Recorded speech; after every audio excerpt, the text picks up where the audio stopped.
Jasiiradda Ramre waxay ku taalaa xeebaha dalka Myanmar, waxayna leedahay taariikh dheer oo xiiso leh iyo sheekooyin la yaab leh oo ay tahay in la ogaado.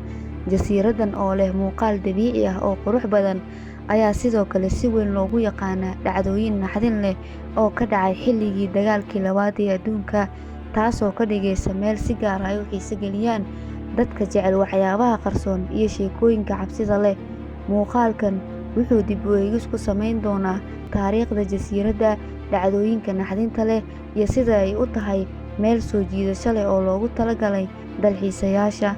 Taariikhda jasiiradda Ramre waxay leedahay taariikh dheer oo kasoo bilaabmaysa kumanaan sano ka hor. Jasiiraddan waxay mar ka mid ahayd qayb ka mid ah boqortooyadii waaweyneed ee Myanmar, waxa ay door muhiim ah ka ciyaartay ganacsiga badaha ee gobolka. Xilligii gumeysiga, jasiiraddan waxay ahayd meel muhiim u ah istiraatiijiyadda militari, iyadoo ay joogeen ciidamada Ingiriiska. Jasiiradda Ramre waxay ku caan baxday sheekooyin naxdin leh oo ka dhacay intii lagu guda jiray dagaalkii labaad ee adduunka. Bishii Janaayo sanadkii 1945, ciidamada Ingiriiska ayaa weerar ku qaaday ciidamada Jabaan ee ku sugnaa jasiiraddan. Waxaa la sheegay in inta lagu guda jiray dagaalkii ay boqolaal askari oo Jabaanees ah ay ku dhaceen kaymo biyo-galeen ah oo ku yaalay jasiiraddan, halkaas oo ay kula kulmeen yaxaasyada halista badan. Ayaa la sheegay in ay weerareen oo ay cuneen boqolaal askari oo Jabaanees ah, taas oo keentay dhacdo lagu tilmaamay mid ka mid ah weeraradii bahalada ugu xanuunka badnaa ee lagu xasuusto jasiiraddan. Dhacdadan ayaa noqotay mid la isla dhex maro oo aad loo hadal hayo sababo la xiriira halista iyo masiibada ku dhacday askartii bahalada biyo-galeenka ah ay cuneen. Intii lagu guda jiray qaybtii ugu dambeysay ee dagaalkii labaad ee adduunka, ciidamada Ingiriiska ayaa bilaabay howlgal ay ku doonayeen inay dib ugu qabsadaan Myanmar oo markaa loo yaqaanay Burma, oo ay gacanta ku hayeen ciidamada Jabaanka. Ramre waxay ahayd goob muhiim u ah istiraatiijiyadda dagaalka, sababtoo ah waxay ku taalay meel istiraatiiji ah oo laga xakameyn karo maraakiibta badda iyo sahayda militariga. Ciidamada Jabaaneeska ayaa difaac adag ka dhigtay jasiiradda si ay u ilaashadaan goobtan muhiimka ah. Ciidamada Ingiriiska oo kaashanaya ciidamada Hindida oo markaa qayb ka ahaa boqortooyadii Ingiriiska ayaa weerar xooggan ku qaaday jasiiradda. Dagaal culus ayaa halkaas ka dhacay, waxaana ciidamada Jabaaneeska ay ku jireen xaalad adag, iyagoo go'doonsan oo aan lahayn wadooyin ay ka baxsadaan. Intaa kadib, ciidamadii Jabaaneeska oo wajahaya cadaadis militari oo xooggan ayaa go'aansaday inay isaga baxaan jasiiradda si ay ugu biiraan ciidamo kale oo Jabaanees ah oo ku sugnaa meel u dhow. Ciidamadii Jabaaneeska ahaa oo gaarayay ku dhawaad 1,000 askari ayaa isku dayay in ay si dhuumaaleysi ah uga baxaan jasiiradda, iyagoo ka tallaabaya dhul biyo-galeen ah oo ku teedsan jasiiraddan. Waxay ku dhaceen dhul biyo-galeen ah oo ay yaxaasyadu ku badnaayeen. Yaxaasyadan oo ah kuwa ugu halista badan adduunka, ayaa la sheegay inay halkaas si weyn ugu sugnaayeen.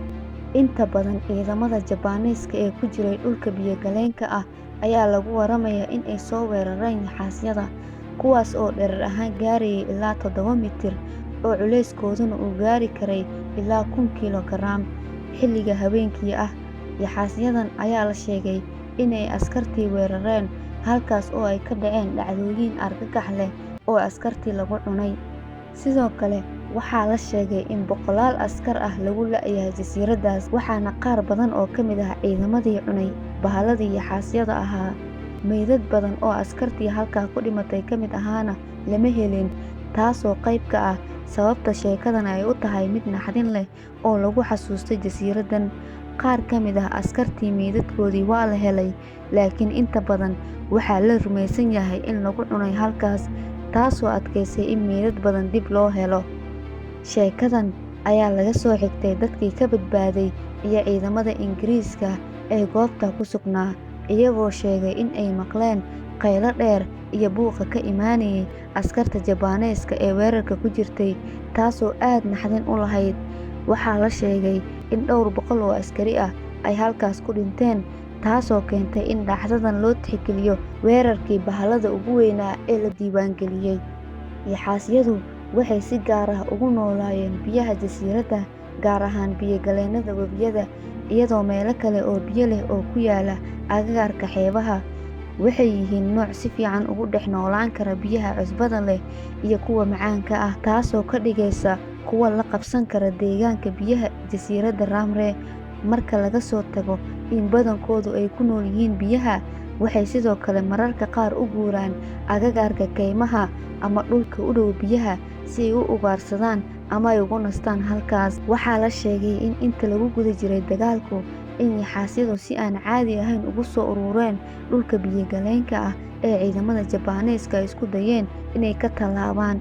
Yaxaasyadan ayaa caan ku ah in ay yihiin ugaarsato aad u halis badan, waxaana la rumaysan yahay in ay weerar cad ku qaadeen askartii Jabbaaniiska ahaa ee halkaas ku sugnaa. Weerarka yaxaasyadu ayaa la tilmaamaa in uu ahaa mid si dabiici ah ugu dhashay xaaladda deegaanka, iyadoo yaxaasyadu ay u arkayeen askarta Jabbaaniiska ah inay u yihiin fursad ugaarsi. Yaxaasyadan weerarka geystay lama dilin, sababtoo ah waa qayb ka mid ah dabeecadda deegaanka. Xitaa ma jirin howlgallo gaar ah oo lagu ugaarsanayay yaxaasyadan, waayo waxay ku noolaayeen dhulka biyo-galeenka ah ee dabiiciga ah. Yaxaasyadan ku nool jasiiradda Ramree weli waa kuwo halis ah oo ka tirsan noocyada biyo-galeenka ah ee ku nool badda iyo webiyada gobolka. Dalxiisayaasha imaanaya ayaa lagu dhiirrigeliyaa inay taxaddar weyn muujiyaan marka ay booqanayaan meelaha biyo-galeenka ah ee jasiiraddan. Sheekadan naxdinta leh ee ka dhacday jasiiradda Ramree ayaa si weyn ugu baahday warbaahinta iyo taariikhda, iyada oo loo tixgeliyo mid ka mid ah dhacdooyinka dagaal ee ugu argagax badnaa ee la xiriira weerarka bahallada.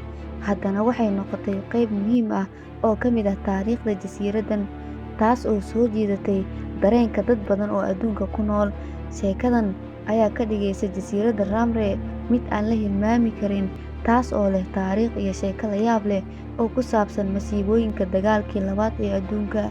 Dalxiisayaasha booqda jasiiradda Ramree waxaa ugu badan kuwa ka yimaada gudaha Myanmar iyo waddamada ku dhow sida Thailand iyo Shiinaha.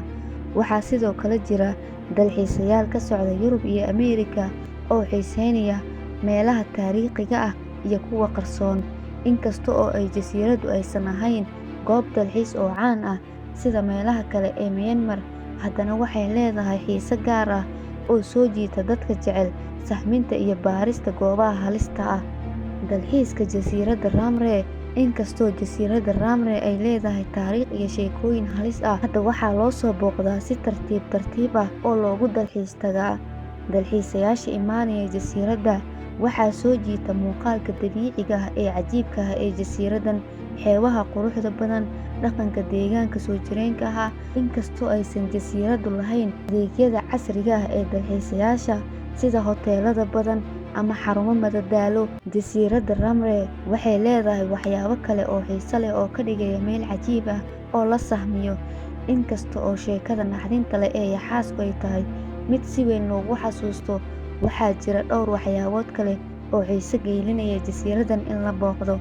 Jasiiradda Ramree waxaa ku yaala kaymaha mangrove oo ku yaala agagaarka xeebaha, kuwaas oo ah deegaan muhiim ah oo hoy u ah noocyo kala duwan oo xayawaan iyo dhir ah.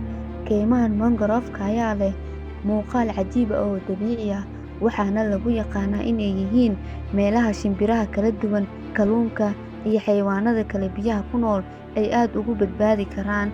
Sidoo kale, kaymaha mangrove-ka waxay ku yaalaan meelaha biyaha cusbada leh ee badaha iyo biyo-galeennada.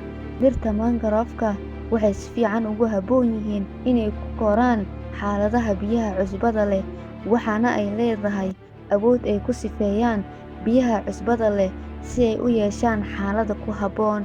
Waxaa jasiiradda ku jira noocyo badan oo xayawaanno ah oo ay ka mid yihiin yaxaasyo, qoolley, shimbiro kala duwan, iyo noocyo kale oo cajiib ah oo lagu arko kaymaha biyo-galeennada ee jasiiraddan. Sahminta xayawaanada kala duwan ayaa ah mid xiiso leh oo soo jiidan karta dadka jecel dalxiiska.